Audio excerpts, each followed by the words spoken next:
Tad aiziet. Sveicināti! Mēs esam šobrīd jaunajā RSU studentu podkāstā Vēstules senātam. Šis ir pirmais ieraksts, un mums ir ļoti īpaša viese, Alise Luīze Bērziņa, kas ir īpaši tas, ka tu esi pirmā viesa un pieredzējām dažādām bagāta, un es teiktu arī liederīgām. Šoreiz šis podkāsts kalpos kā tāds neliels ceļvedis studējošajiem, vairāk par tavām atbilstošajām kvalitātēm, kāpēc tu esi uzaicināts. Varbūt tu vari pastāstīt savas pieredzes un ko tu esi darījis iepriekš, kāpēc tad ir interesanti arī paklausīties tavās pieredzēs. Jā, sveiks, Aksel. Ir tiešām prieks būt kā pirmajam viesim šajā podkāstā. Un tad īsumā par manām pieredzēm. Galvenokārt tā mana loma šobrīd dzīvē ir tas, ka esmu students. Šobrīd studēju medicīnu 5. studiju gadā, un šo gadu laikā esmu paspējusi savākt dažādas pieredzes. Esmu gan tā zīmīga šī podkāsta nosaukumam bijusi studējošo senatora pirmajos studiju gados, tad tālāk jau turpināju ar tādu padziļinātāku darbošanos studējošo pašpārvaldē, valdes sastāvā, sākotnēji kā akadēmiskā virziena vadītājiem, pēc tam arī kā valdes priekšsēdētāju. Un tad tagad pēdējos gados esmu vairāk tajā savā lauciņā sākus darboties, kas ir medicīna, un darbojos slimnīcā kā medicīnas asistents. Pastāst vairāk par to iesaisti pašpārvaldē, gan arī kā senatoram. Tā chronoloģiski kāda tā secība bija? Tu sāki ar senatoriem, vai tu pirms tam biji tur iesaistīsies pašpārvaldē kaut kā citādāk? Varbūt tas tā interesanti tā chronoloģija un notikumu secība, kas tur notika. Sākotnēji sāk iesaistīties, kā, manuprāt, katrs cilvēks, kurš sāk iesaistīties pašpārvaldē caur dažādiem pasākumiem, kas bija gan izglītojoši, gan izklaidējoši. Laika gaitā iepazinos ar cilvēkiem, kuri man teica, tev ir jāiet un jāmēģina darīt lielākas lietas. Un tad, tas mans pirmais, ja tā var teikt, amats pašpārvaldes ietvaros bija studējošo senators. Biju daļa no studējošo senatoru kolēģijas. Esam 6 cilvēki, kas darbojas RSU senātā, lai pārstāvētu studējošo interesu. Un tad tālāk arī gāja akadēmiskais virziens, jeb akadēmiskā virziena vadītājas amats un pēc tam jau priekšsēdētāji. Pastāst vairāk par to senatoru būšanu, jo tas man īstenībā pašam ir jaunums, es to nezināju. Tas interesē tāpēc, ka šķiet, ka senatori, cik zināms, tā ir augstākā lēmēja vara, jā? Tad akadēmiskajā lēmēja vara. Jā, zem tā analoga varētu teikt ir mazāk fakultātes domas, jā? Tā hierarhija pareizi skaitā. Vai drīzāk rektora komanda varētu būt? Tās būtu zemāk, jā, nedaudz solīt zemāk par senatoriem, jo senatori, saprotu, ir visaugstākā. Vai mums ir vēl satversmes sapulce? Vēl satversmes sapulce, jā, vēl ir arī padome, tad ir arī rektors ar savu komandu. Jā, bet rektors ar savu komandu tur nav studējošo pārstāvs. Tur nav, jā. Tur nav. Es tieši domāju tādā līmenī, kur studējošie varētu pārstāvēt. Jā, tad no studējošiem augstākais līmenis ir satversmes sapulce. Jā, nākamais tā kā zem satversmes sapulces ir senāts. Jā, man bija tas gods iesaistīties satversmes sapulce šajā pavasarī. Es biju pieaicināts kā viens no studējošo pārstāvjiem tur. Un par senatoriem gan es biju iepriekš jau dzirdējis vairāk, pat apsvēru varbūt idejas pats tur iestartēt, bet man liekas, tas daudziem varbūt šokējoši būs, bet arī kaut kas mani tā kā varbūt iebiedēja tur iesūtīt savu pieteikumu vai pieteikties uz to. Lai gan es varbūt tiem, kas man zina, varbūt uzskatu to, ka tāds bezbailīgs un no kā nebaidos. Bet jā, tad pastāstīja, kā varbūt tā procedūra izgāja, kas tev bija jāiziet cauri kādam procesam, ko tev nācās iepazīties šajā procesā un lai tu būtu tāds labs, pilntiesīgs senators. Tātad uz šo amatu sāku gatavoties kandidēt pirmajā studiju gadā, kas ir tā diezgan neierasti, ņemot vērā to, ka parasti studējošo senatoru amatu kandidē cilvēki, kuri, jau pieņemsim, ir bijušie priekšsēdētāji vai vismaz valdes virziena vadītāji, cilvēki, kuriem ir kaut kāda pieredze apakšā. Bet toreiz bija tāda fantastiska dāma, joprojām ir fantastiska dāma, Elīze Marta-Staigāne. Viņa vadīja pašpārvaldē akadēmisko virzienu 21. gadā un bija arī studējošo senators. Viņa mani ievilka tajā visā. Viņa teica, manuprāt, tev ir visas vajadzīgās īpašības, lai tu varētu būt labs senators. Zināšanas mēs tev iedosim, galvenais mācies un ej kandidēt. Un tad man sākās tāds diezgan garš 3 mēnešu gatavošanās process, kur gāju cauri augstskolu likumam, visiem universitātes reglamentiem. Skatījos, kas vispār ir universitātes stratēģija, kā tā sasaistās ar studējošo vērtībām, interesēm. Principā tas bija diezgan laikietilpīgs process, kura laikā vienkārši es mācījos visu par un ap RSU struktūru, par un ap RSU reglamentējošo dokumentāciju, un ne tikai RSU reglamentējošo dokumentāciju, arī kaut kādiem ārējiem normatīviem aktiem.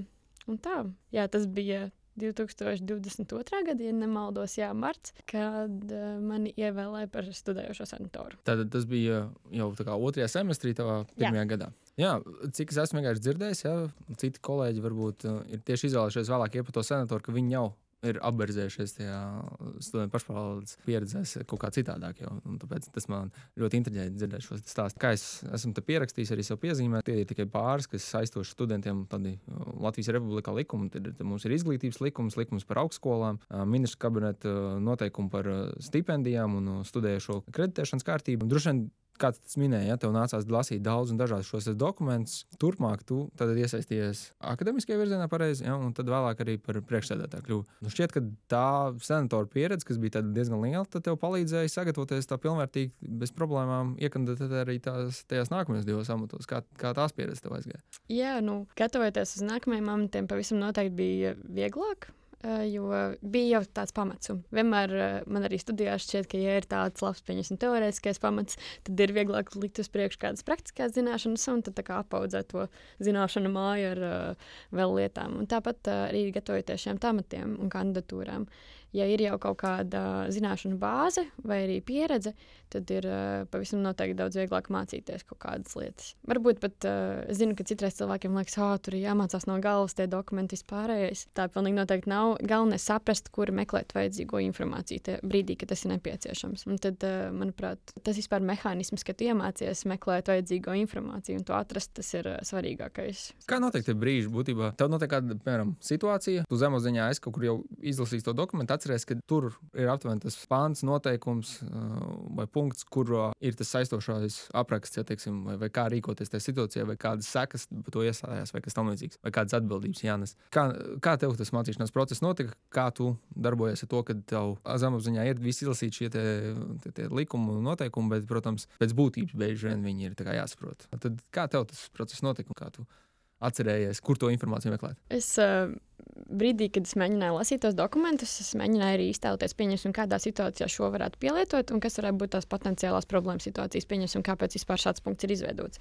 Un gadījumā, ja to punktu, pieņemsim, ne tā saprata vai ne līdz galam sapratu, pilnīgi noteikti prasīja palīdzību citiem, kas ir zinošāki, lai tiešām man būtu skaidrība par to dokumentu un visu to kopumu. Un tad jau pielietošana praksē, tā nāca sākumā lēnāk, bet ar laiku, jā, pieņemsim, tad, kad darbojos akadēmiskajā virzienā, tas sākot ar, manuprāt, jau māju, kas ir sanāk 5. mēnesis amatā, jau ir tā, ka ienāk e-pasta no studējošā problēma, un tu jau zini bez mazliet no galvas to pantu, jo tu vienkārši viņu tik bieži esi izmantojis, jā, tu jau zini, kurā vietā viņa atrast, kāds ir tā numurs, pieņemsim studiju reglamentā šie te visi punkti. Lielākā daļa ar kaut kādām problēmām atkārtojās. Tā sākotnēji arī bija tas, ka, manuprāt, šāds punkts varētu būt pieņemsim iekšējās kārtības noteikumos Rīgas Tradiņu universitātes. Un tad tu ar komandu F mēģini atrast kādu atslēgas vārdu, un tad ar laiku tas ieietās. Atgriezīsimies pie tiem studentu jautājumiem mazliet vēlāk, bet man vienkārši interesē arī no tava personības aspekta. Tu esi medicīnas students, arī tagad strādā medicīnas nozarē, papildus studijām. No tavas personības tāda viedokļa, cik tev viegli varbūt bija tādu savā ziņā kaut kādu juridisko aspektu iepazīties un visu to pētīt. Cik tev viegli tas tā vispār bija? Varbūt tu jau pirms augstskolas kaut kur tādās lietās iesaisties, jo bieži vien daudz, kas iesaistās studentu pašpārvaldē, ir kaut kādās skolēnu pašpārvaldēs arī iesaistījušies un bijuši aktīvi. Kādas ir tavas pieredzes pirms tam jau? Skolēnu pašpārvaldē iesaistījos pamatskolas laikā, vidusskolā to nedarīju. Pat nezinu, kāpēc, bet tas, ko es vidusskolā izdarīju, es izvēlējos medicīnai pilnīgi pretēju virzienu, kas bija sabiedrisko attiecību novirziens. Līdz ar to vidusskolā man bija tāda priekšmeti kā mārketings, ievads uzņēmē darbībā, un tajā skaitā bija arī priekšmets ievads likumdošanā. Un tur mēs, veselu, man liekas, gadu mums šis priekšmets gāja skolā, kur mēs gājām caur dažādiem dokumentiem un mēģinājām saprast to būtību visam, gan tur darba likumam, kā tas viss strādā, daudz no kaut kādām krimināltiesībām paskatījāmies, kādus punktus un tam līdzīgi. Un tā kā tas ievads, manuprāt, nedaudz palīdzēja, jo skolotāji mums tiešām bija ļoti forši šajā priekšmetā, un viņa iemācīja varbūt to dokumentu domāšanu. Es nezinu, kā to pareizāk nosaukt, bet jā, tas ir tas, kas, manuprāt, man iedeva to sākuma punktu, lai arī pēc tam tālāk iet vieglāk. Tad jau mans gājiens nebija slikts. Es jau jūtu, ka doma bez uguns nav. Kaut kas tur dziļāk ir jāslēpjas. Jā. Tad labi, ka mēs šo te mīklu atrisinājām. Turpinot, varbūt atgriežoties, kā es minēju, pie tiem studējošo jautājumiem. un studējošo tiesībām. Būtībā, kurā pozīcijā, teiksim, tev bija senatora pozīcija, akadēmiskā virziena vadītāja pozīcija, pašpārvaldes priekšsēdētājas pozīcija, kur tu visvairāk, teiksim, saskāries ar kaut kādām studējošo tiesību jautājumiem, aizstāvību, kaut kādu viņu tādām sāpīgām tēmām, vai kur varbūt vajag kaut kādu palīdzību vai iesaist, kur tu visvairāk tajā visā iesaisties? Pavisam noteikti tas bija akadēmiskais virziens, jo studējošie nāk ar dažādām akadēmiskā virziena un rakstura problēmām. Un ļoti bieži visam apakšā ir kaut kāda studējošā tiesības un pienākumi, kas ir reglamentētas RSU dokumentācijā. Ja tu vari neizpaust varbūt kaut kādu konfidenciālitāti, bet, teiksim, kāda rakstura tās lietas bija un ar ko sanācās saskarties? Viena no tādām regulārajām lietām ir apelācijas un studējošo apelāciju iesniegšana. Viens ir tas, ka studējošie vispār konsultējas par to, kā viņi var iesniegt apelācijas. Otrs ir tas, ka studējošiem ir iespēja, tas arī studiju reglamentā ir atrunāts, pievienot pašpārvaldes pārstāvjus kā novērotājus šīm apelācijas sēdēm, un tad līdz ar to arī tā pati došanās uz tām apelāciju izskatīšanām. Tas ir tāda viena lieta. Otrs ir jebkas, tas varbūt pieņemsim laikā neizliks grafiks. Pārbaudījumam netiek dot iespēja trešajā kārtošanas reizē, kas agrāk bija iespējama. Eksāmens nav izlabots tur konkrēta darba dienu laikā, un tās ir dažās tādas lietas, kas ir tā kā tas, ko studējošiem ir tiesības un kas varbūt ir pretēji docētāju pienākumus. Jā, man liekas, no visām tām lietām daudz droši vien kaut kādā, varbūt tie, kas pirmos mēnešus studē, varbūt nav vēl saskāršies, bet laikam ejot ir kaut ko saskāršies, bet liekas, kas intriģējošākais tajā visā ir tieši, ko tu minēji par tām apelācijām. Ja? Tie apelācijā var būt klātesošie RSU iespēja pārstāvi. Tad varbūt var pastāstīt par to procesu vispār kā tādu. Es domāju, ja es tev nepajautāju šo jautājumu, klausītāji varbūt man sitīs pa pirkstiem, ka es to nepajautāju, tas varētu likties citiem interesanti, ko viņi pirmo reizi dzird, kāda ir, teiksim, tā kārtība, kā tas notiek, un dot tādu, varbūt, priekšstatu mums. Tagad gan es jau divus gadus neesmu šajā matā, kas ir akadēmiskā virziena vadītāja, bet agrāk vismaz bija iespēja 3 darba dienu laikā pēc tātad vērtējuma uzzināšanas iesniegt apelāciju par to, ka studējošies tajā brīdī apstrīd tā kā vērtēšanas procedūru. Varbūt kaut kādas konkrētas detaļas šobrīd neatcerēšos, jo arī dokumentācija mainās. Zinu, ka nesen pavisam apstiprināja jaunu studiju reglamentu, kurā gan jau ir atrunāts vēl kaut kādas detaļas. Bet pēc tā, kāds bija manā laikā, tad bija 3 darba dienas, kuru laikā varēja iesniegt apelāciju. Studējošiem iespēja arī apelāciju aizpildot tā kā atzīmēt lodziņā, ka viņš vēlas SP pārstāvi. Un pašā tas, ko mēs darām, ir dodamies uz šo apelācijas izskatīšanas sēdi. Tur ļoti bieži arī pats studējošais, kas ir iesniedzis apelāciju, bet viņš tur var arī neatrasties. Un tad notiek šī diskusija par to, kas tad studējošam šķiet nav pareizi izvērtēts, un tad beigās tiek pieņemts lēmums, vai vērtējumu mainīt vai nemainīt. Tas ir tāds, varbūt, zemākā tādā instancē, augstākā instancē varētu būt akadēmiskās šķīrētiesas notikumi, ja, kas jau vēlāk aizvirzās. Vai tavā pieredzē bija pieredze ar to vai nē? Jo man sanāca tāda privileģija, ka bija viens tāds gadījums mans studijas sākot, un mums piedāvāja kā novērotājiem atnākt īstenībā paskatīties, un es biju klāt. Bet vai tev nācās? Nē, man nav tāda pieredze bijis, kad aiziet līdz akadēmiskai šķīrētiesai. Tas bija par maģistra darbu kādai studentei, un tas bija tā interesanti. Paskatīties vienkārši, kāda ir tā, teiksim, tā etiķete, kas arī jāievēro tur un tā. Tad tāds jautājums būtībā no tā savām pieredzēm, gan kā priekšsēdētājai, gan akadēmiskajā virzienā, varbūt arī kā senatoram, visu to varot iekšā. Vai studējošie paši zina sev tās tiesības, vai tomēr ne? Manuprāt, studējošie zina kaut kādas pamata tiesības. Tas arī, par ko viņi sūdzas, pieņemsim. Viņi zina, ka viņiem 10 darba dienas pirms semestra sākuma nav izlikts grafiks, viņi par to sūdzēsies. Tas nozīmē, ka viņi zina, ka viņiem ir tiesības saņemt grafiku 10 darba dienas pirms semestra sākuma. Tās lietas, par ko studējošie sūdzas un par ko viņi informē, ir tas, ko es esmu novērojis, ka viņi zina tās savas tiesības. Bet ir kaut kādas mazās lietas un detaļas, par kurām mēs pieņemsim pašpārvaldes laikā mēģinājām taisīt informatīvās kampaņas. Ja mums šķiet, ka izglītās studējušies ir studējušies, kurš neklusēs par problēmām un neklusēs par to, ja kaut kas tiek darīts nepareizi. Līdz ar to mēs sapratām, ka ir dažādas mazās detaļas, kas arī mainās diezgan regulāri. Tās nemaz nezinu. Tādas pamattiesības jau studējušie, manuprāt, apzinās. Vai ir bijuši kādi gadījumi, kuros tiešām studējušais nāk un sūdzās par to, bet varbūt iemesls ir tāds diezgan skaudrs, ja, ka vienkārši viņa nezināšana, un viņš varbūt ir aizpeldējis pārāk tālu un pat nevajadzīgi, un tad viņam ir jāuzņemās kaut kāda atbildība un vaina pašam uz sev. Vai tādi gadījumi ir bijuši? Ir bijuši. Manuprāt, viens no amizantākajiem bija, kad studējušais mums rakstīja, jo viņš nesaprata, kādēļ universitāte nepieņem mammas uzrakstīt zīmi, ka viņš bija slims. Un tādēļ viņš nav apmeklējis nodarbības, lai arī mums ir šis pienākums, kad mums ir obligāts nodarbība apmeklējums, un kad attaisnotas nodarbības ir tikai tur konkrētos gadījumos, un, diemžēl, mammas uzrakstīt zīmi par to, ka bija slims, šeit nederētu. Bet, jā, tad, un tajā brīdī teicām, jā, kad ir vajadzīga ārsta zīme. Un, jā, studējošais savukārt arī saprata, ka tā ir viņa problēma. Un tas ir iemesls, kādēļ viņam visu laiku sūta atpakaļ šo pieprasījumu uz nodarbības attaisnošanu. Tā varbūt var pastāstīt arī par tiem mehānismiem, kas ir studentiem, kuri varbūt nezina, kādi viņiem ir mehānismi, tādi aizsardzības mehānismi, kuri paredz viņiem kaut kādu drošību viņu studijās, kas viņiem ir paredzēts, ko varbūt visi nemazam nevarētu zināt, kas varētu tev zinošam cilvēkam liekas pašsaprotam, bet varbūt kādam, kurš nav tik dziļi iegājis tajās visās dokumentos un likumos un noteikumos, viņam tas nevarētu likties tik pašsaprotam. Tāda pašsaprotamā lieta. Viena no katru semestri mums iet studijās, izlec skaisti liela ekrāna paziņojumi ar gariem dokumentiem, kas ir jāizlasa, punktiem, ar ko jāiepazīstas, un beigās mēs atķeksējam, kad esmu iepazinies, un tikai ejam tālāk, lai tiktu pie e-studiju materiāliem. Tas ir tas brīdis, kurā studējošiem ir tā iespēja vienreiz gadā kaut vai ātri pārbraukt ar acīm pāri, apstīties, kas ir viņa šie pienākumi.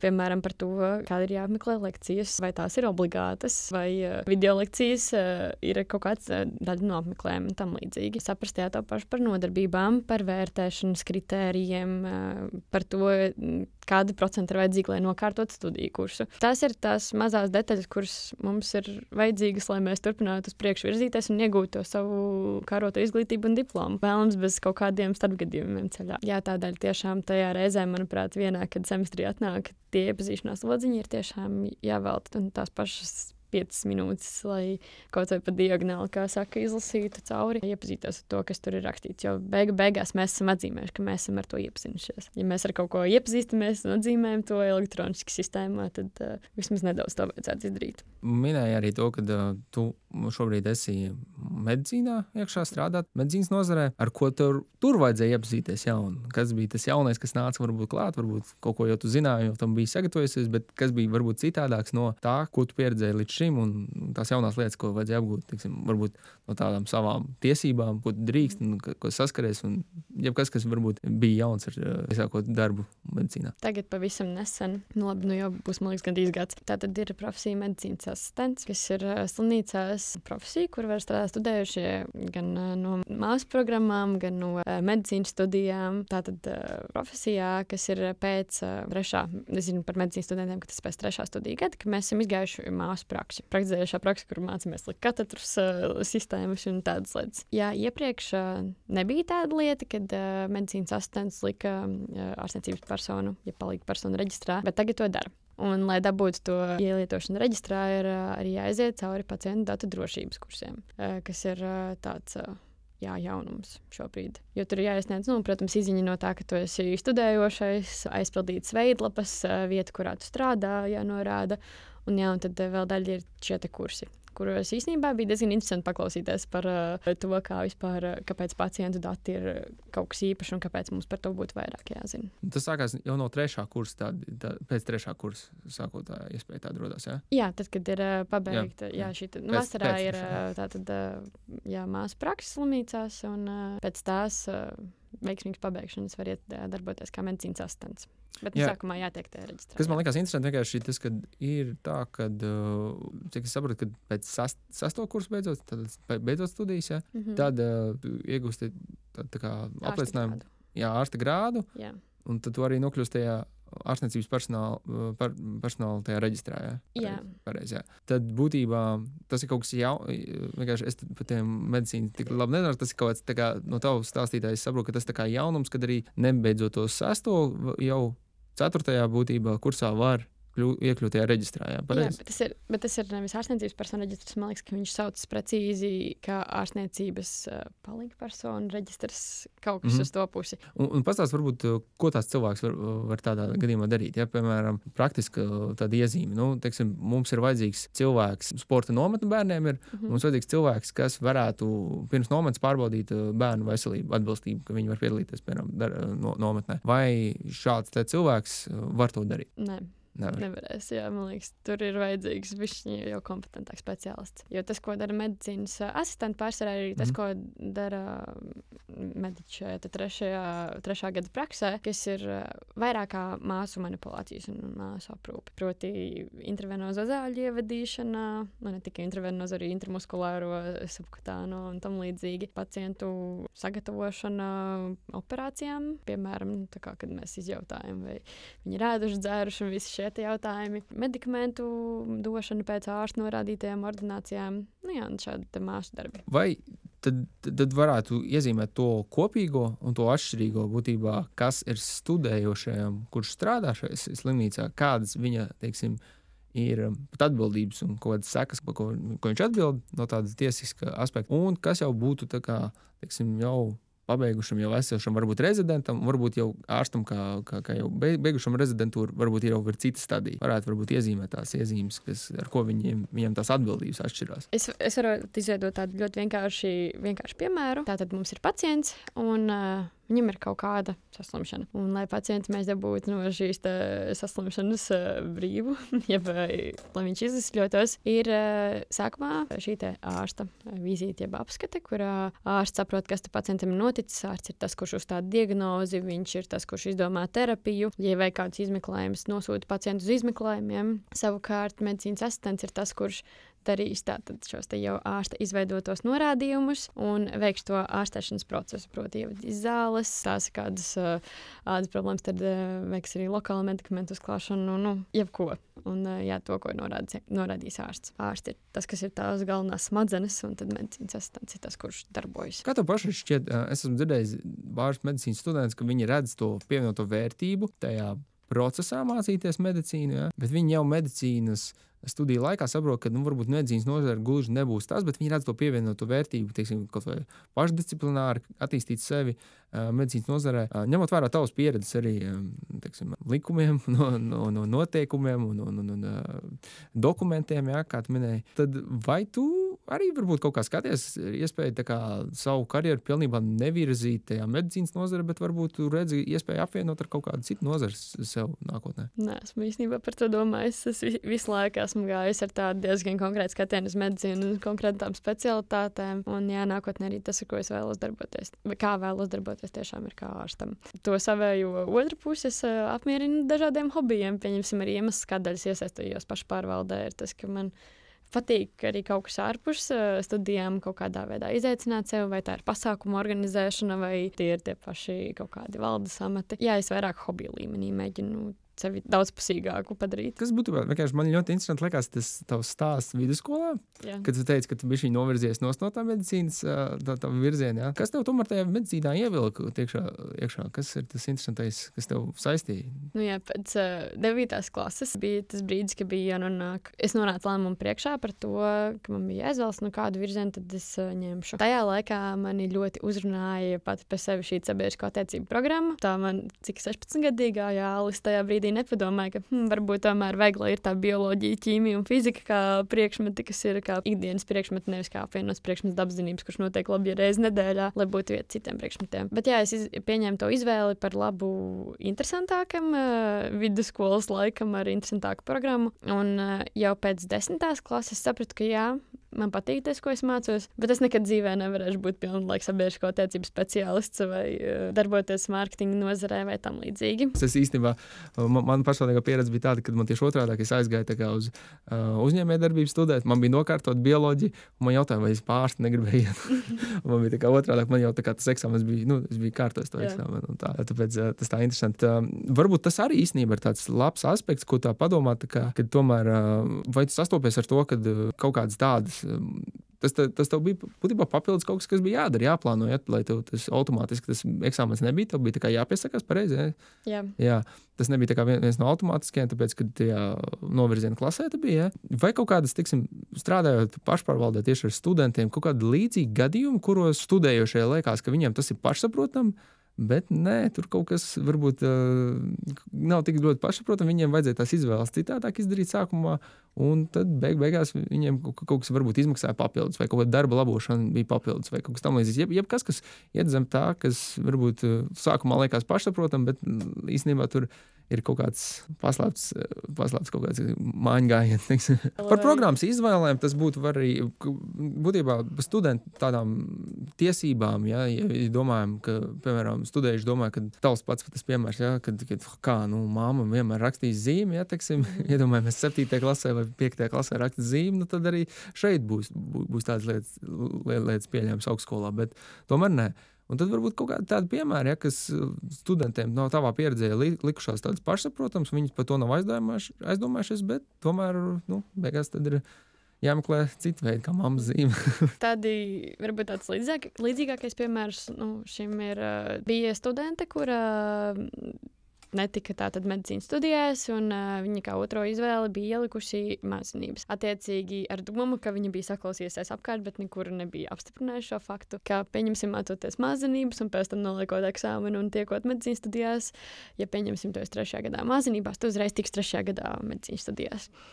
Un tad bija pienācis šis 3. gads, kad viņa bija nokārtojusi labāku rezultātu bioloģijas vai ķīmijas eksāmenu, neatcerēšos. Un, attiecīgi, mēģināja tajā vasarā pārkotēties no māsām uz medicīnu. Un viņa tikai tajā brīdī saprata, ka tomēr viņai viss būs jāsāk no 1. gada, jo kursu pielīdzināšana strādā gan pēc kredītpunktiem, gan pēc kursu aprakstiem.